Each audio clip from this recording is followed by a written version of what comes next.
When I bought my countryside property 3 years ago, I made sure to avoid neighborhoods with HOAs. I wanted freedom to raise chickens, plant what I liked, and live without nosy neighbors dictating the color of my mailbox. My 7-acre lot sat just outside a gated community governed by a strict HOA, and that's where Karen lived. Karen was the self-declared president of the HOA and, more importantly, a self-appointed guardian of neighborhood purity. She didn't like my solar panels, my wood pile, or the fact that I parked my RV in my own driveway. She would march over regularly with a copy of a rule book, lecturing me about how my property was bringing down the community's image. I told her politely at first that I didn't live in her HOA, wasn't bound by their rules, and that the boundary line was clearly marked on every map.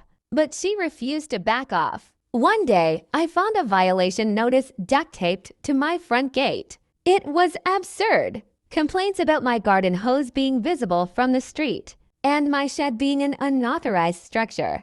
Then came the lawsuit. Karen, backed by the HOA board, filed a civil suit claiming that my home should be part of the HOA, based on what she called a community cohesion clause. Her paperwork was a mess of vague legal language and pure entitlement. She sought fines, a lien on my property, and a court order forcing me to comply with all community regulations. The court date came, and Karen arrived dressed like she was on trial for national security. Folders, binders, even color-coded tabs. She smirked across the courtroom like she'd already won. I stood up, handed the judge two documents, my deed and the county zoning map, both clearly showing my lot is not included in the HOA's jurisdiction. The judge barely looked at them for more than 3 minutes. He frowned, turned to Karen, and said this case never should have been filed.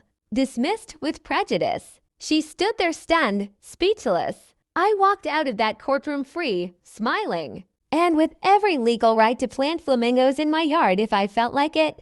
Lesson: never bring HOA drama to a boundary line. Fight when you're clearly out of bounds.